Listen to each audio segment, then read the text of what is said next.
Salam sejahtera bagi kita semua. Perkenalkan, saya Reni. Saya merupakan dosen pada program studi Bisnis Digital STIMIK Karisma Makassar.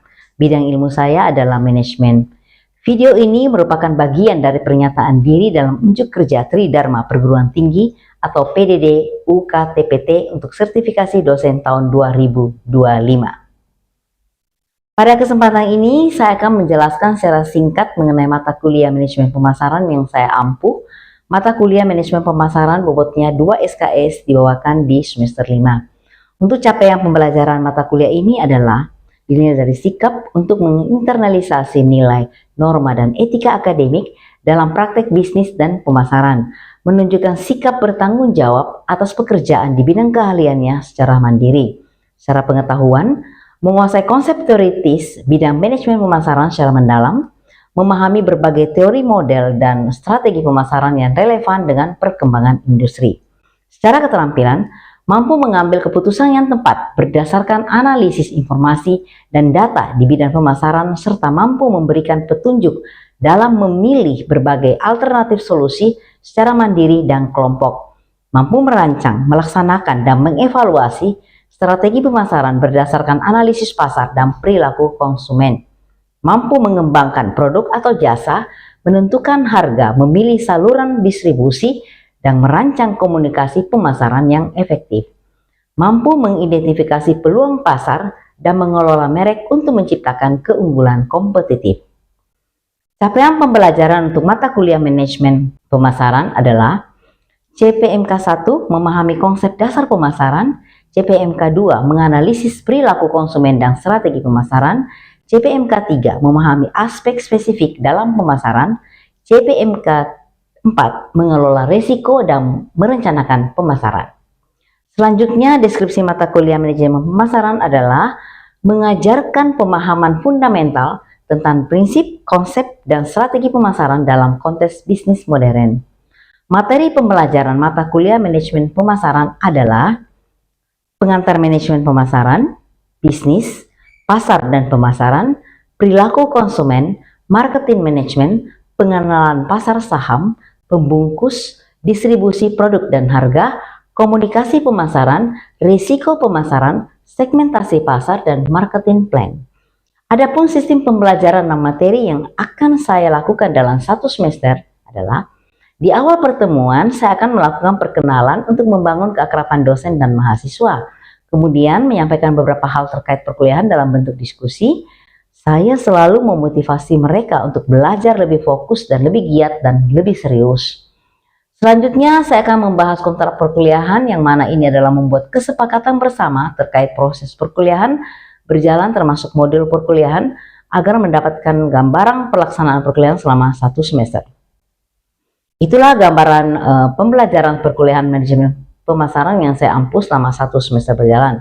Biasanya di awal pertemuan akan dilakukan review pembelajaran yang mana fungsinya untuk mengingat kembali materi-materi pembelajaran sebelumnya dan akan disambungkan dengan materi-materi yang akan datang. Perkuliahan saya menggunakan metode hibrid untuk memungkinkan mahasiswa yang berhalangan hadir secara daring ikut belajar secara online dengan menggunakan Google Meet. Mahasiswa juga menggunakan aplikasi Classroom untuk melihat materi dan absensi kehadiran yang diberikan selama perkuliahan.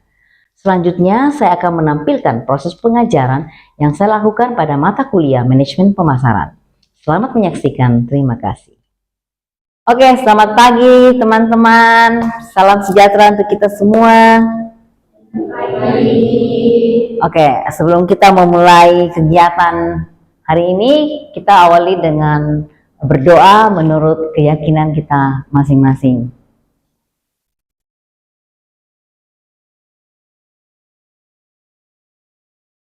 Kali ini pertemuan kita akan membahas tentang marketing management. Pertemuan yang lalu, kalian masih ingat kita bahas materi apa? Perilaku konsumen. Oke. Perilaku konsumen. Faktor-faktor yang mempengaruhi perilaku konsumen masih ingat enggak? Apa-apa saja? Ya, sosial, apa lagi? Budaya, apa lagi? Psikolog.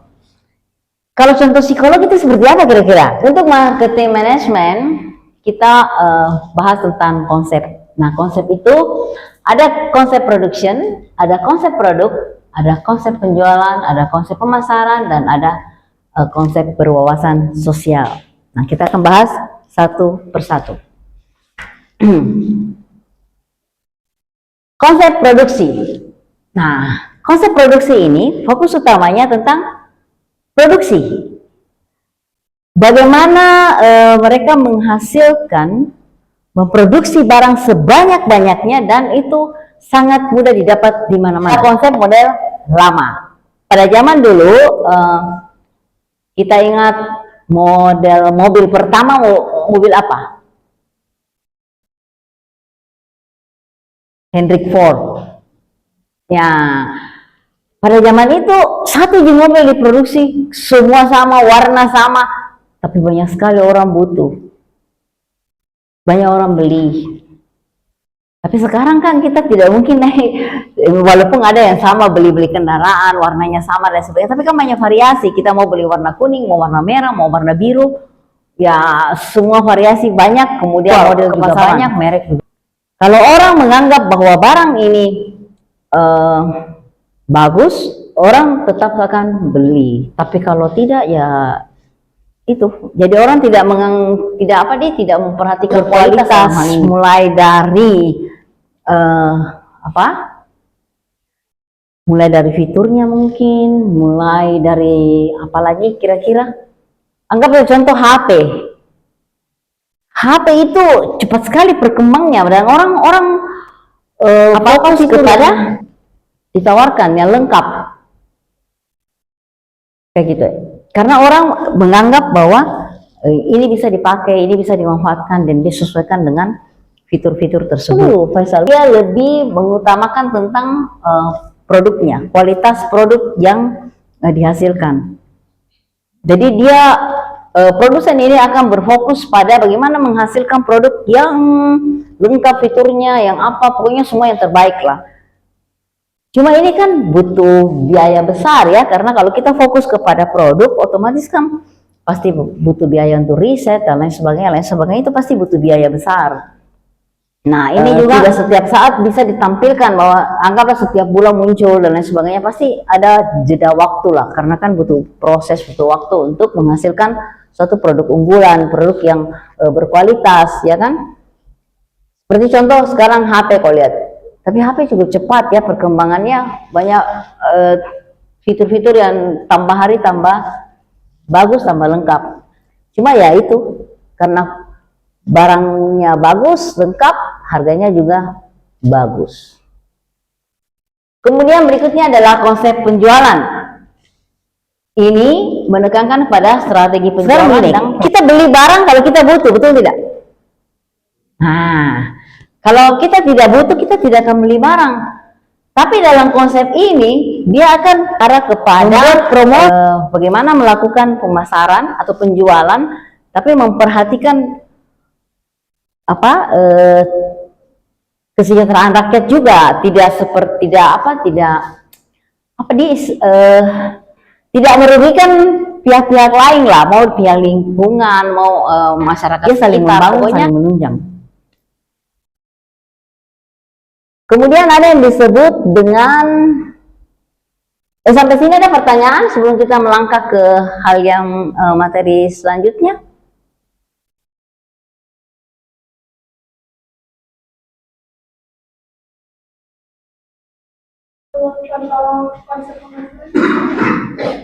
Oh, konsepnya memberikan manfaat sosial dengan mempertimbangkan kelanjutan lingkungan dalam tindakan pemasaran. Kita fokus ke sana.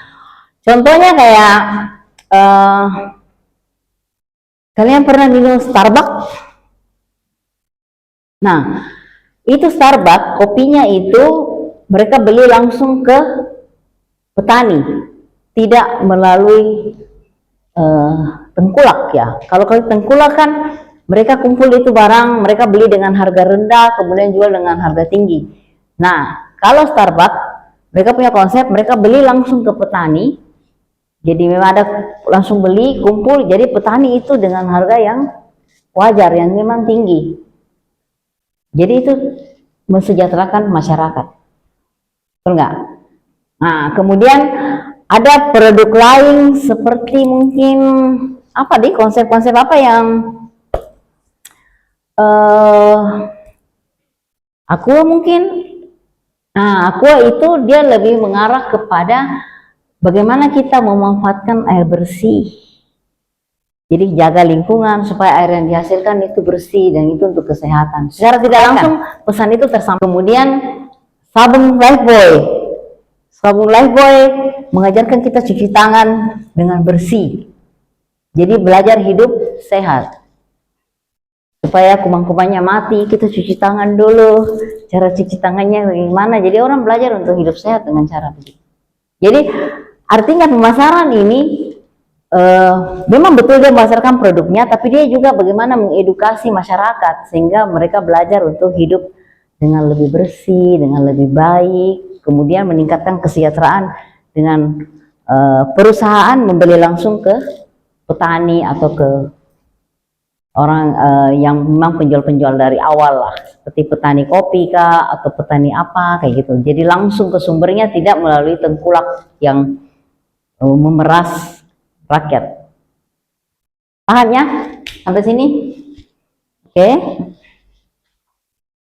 Kemudian materi berikutnya, ini adalah bauran pemasaran. Ini pemasaran terintegrasi. Ini biasa juga disebut dengan konsep 4P. Nah, 4P itu product, price, promotion, dan place.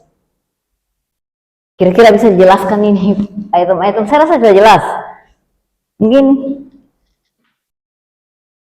mulai dari produknya, betul enggak? Produk apa yang dihasilkan dulu, bagaimana kualitasnya. Kita kalau beli barang mungkin murah, tapi kalau tidak bagus juga kualitasnya, kita nggak mau beli, betul enggak?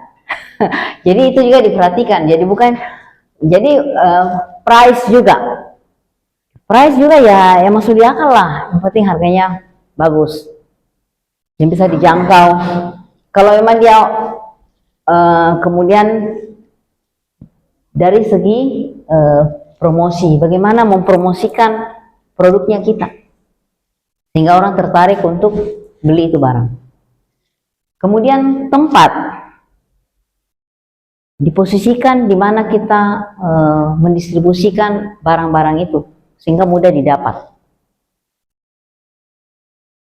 Jangan sampai kita jual, kita mau beli barang, ternyata itu barang cuma ada di daerah Goa, daerah Makassar tidak ada. Wah, repot kita cari-cari seperti itu kan. Tapi kalau seandainya ada di mana-mana atau di beberapa tempat yang dalam kota dan lain sebagainya kan gampang. Pemasaran ini lebih dikenal dengan pemasaran terintegrasi, yang terkenal dengan juga konsep 4P. 4P itu product, price, promotion, place. Nah, produk masyarakat sekarang ini kita lebih cenderung apa nih? Kalau kita pakai satu produk, kita tuh cenderung pakai berdasarkan mungkin mereknya. Kita tidak mau pindah ke lain hati, ya kan? Satu produk kita pakai itu saja, walaupun orang bilang wih ada yang lebih bagus, jangan milih itu, mau saja kesutur biasa nih. Kadang-kadang seperti itu ya, kita sudah terbiasa dengan satu produk itu terus yang kita mau pakai, kita tidak mau berubah. Tapi itulah kekuatan suatu produk, utamanya dalam hal ini brandnya. Karena brand yang sudah masuk di kita punya mindset, kita tidak mau ganti-ganti. Kita tidak peduli lagi mengenai harganya, price-nya. Rata-rata orang begitu kan? Tapi yang penting satu produk itu diperhatikan juga mengenai price-nya, mengenai harganya. Supaya berimbang, ya tidak masuk di akal juga barang kayak gimana, terus harganya selangit, ya kan? Ini harus disesuaikan juga untuk barang.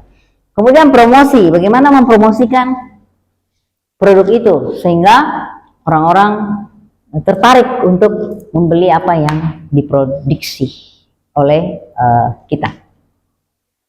Promosinya. Nah, tujuan dari promosi adalah Iya, menggait konsumen. Kita tidak mau beli barang karena bahasa promosi yang begitu memikat, kita jadinya ikut beli. Padahal itu barang kita tidak butuh, Ji. Coba kalian lihat ke di rumahmu, mamamu ini banyak barangnya tidak terpakai, tidak terkumpul-kumpul aja begitu. Karena kadang-kadang begitu, pergi di mall, pergi di mana, terus ada yang tawarin barang, udah tidak butuh dia beli. Kenapa kau beli, mak, baru tidak dipakai? Jika siang kalian atau mungkin anak kasihan, atau tertarik kak dengan dia punya apa fungsinya ini barang, tapi ternyata habis dibeli disimpan manis di rumah, tidak dipakai-pakai sampai berapa lama. Ya begitulah kadang-kadang orang tua ya, suka beli-beli barang. Nah, padahal promosi gini, harganya murah jika beli. Tapi ya itu disimpan dulu, nanti sampai anaknya cucunya mungkin baru pakai. Ya. Kemudian place tempat. Bagaimana kita kalau jual satu produk, satu barang, anggaplah kita buka usaha, kita mau buka,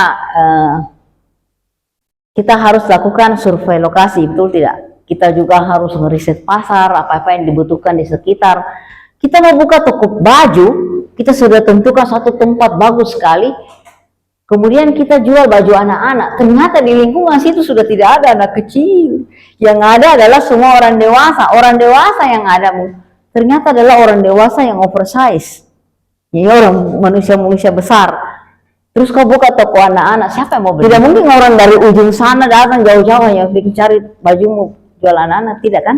Jadi itu penempatan harus pas, sehingga kita sama-sama dapat profit yang kita mau. Karena tujuan dari bisnis kan profit, mau suka tidak suka ya itulah tujuannya. Gitu ya. Oke, sampai di sini. Mungkin ada pertanyaan lain? Kalau tidak ada kita sudahi. Apa faktor yang mempengaruhi harga suatu produk? Yang mempengaruhi harga suatu produk, biasanya kalau semakin banyak permintaan, lagi dicari itu barang, harga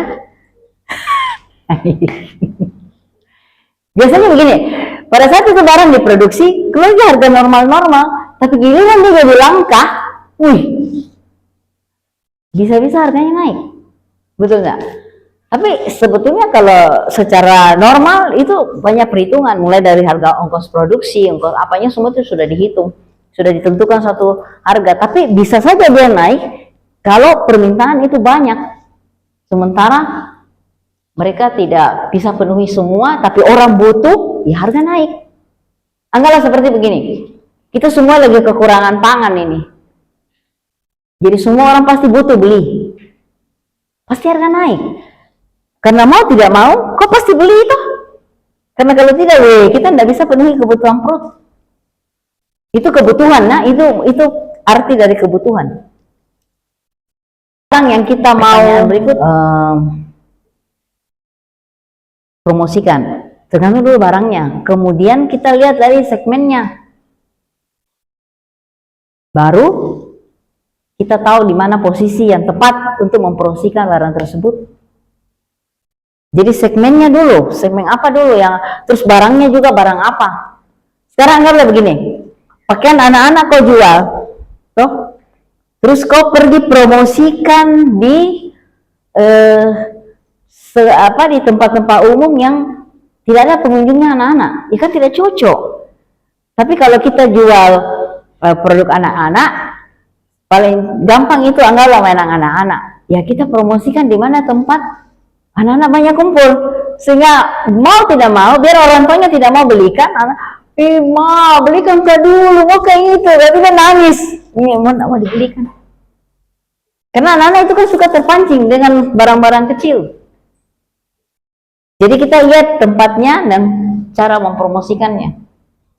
Biasa juga disebut dengan konsep 4P. Nah, 4P itu product, price, promotion, dan place. Kira-kira bisa dijelaskan ini item-item? Saya rasa sudah jelas. Mungkin mulai dari produknya. Betul enggak? Produk apa yang dihasilkan dulu? Bagaimana kualitasnya? Kita kalau beli barang, mungkin murah, tapi kalau tidak bagus juga kualitasnya, kita nggak mau beli. Betul enggak? Jadi itu juga diperhatikan. Jadi bukan, jadi price juga ya masuk di akal lah. Yang penting harganya bagus, yang bisa dijangkau. Kalau memang dia kemudian dari segi promosi, bagaimana mempromosikan produknya kita sehingga orang tertarik untuk beli itu barang. Kemudian tempat diposisikan di mana kita mendistribusikan barang-barang itu sehingga mudah didapat. Jangan sampai kita kita mau beli barang, ternyata itu barang cuma ada di daerah Goa, daerah Makassar tidak ada. Wah, repot kita cari-cari seperti itu kan. Tapi kalau seandainya ada di mana-mana atau di beberapa tempat yang dalam kota dan lain sebagainya kan gampang. Sampai di sini cukup. Ada pertanyaan lagi? Ada pertanyaan lagi? Silahkan. Oke, kalau cukup sampai di sini saja. Nanti kita pertemuan lagi untuk pertemuan berikut. Selamat. God bless you guys.